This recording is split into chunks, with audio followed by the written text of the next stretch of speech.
এই ছোট্ট বাচ্চাটির কাণ্ড দেখে মেসি তার হাসি থামাতে পারলো না, যার কারণে রেফারিকে বাধ্য হয়ে এই বাচ্চাটিকে মাঠের বাইরে বের করে দেওয়া হয়।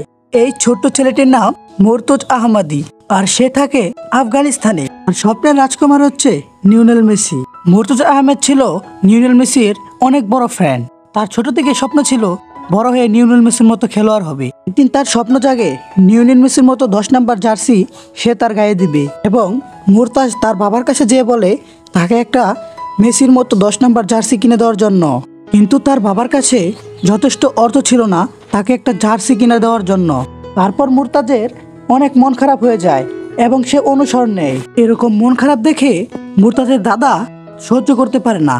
তারপর মুর্তাজের দাদা তাকে একটি কাগজ দিয়ে লিওনেল মেসির মতো জার্সি বানিয়ে দেয়, যেটা দেখে মুর্তাজ কিছুটা খুশি হয় তার দাদার প্রতি। এবং মুর্তাজ এই কাগজের জার্সিটা দিয়েই সারাক্ষণ ফুটবল খেলাধুলা করত। এবং মুর্তাজের ভাই মুর্তাজের একটি পিক তুলে ফেসবুকে পোস্ট করে দেয়, এবং এই পোস্টটি রাতারাতি ভাইরাল হয়ে যায়। এবং এই পোস্টটি লিওনেল মেসির সামনেও পড়ে। লিওনেল মেসি এই পোস্টটি দেখার পর একটা ফুটবল আর 2টি জার্সি গিফট করে। তারপর মুর্তাজ অনেক খুশি হয়ে যায়। কিছুদিন পরে মুর্তাজকে মেসির ক্লাবে ডাকা হয়।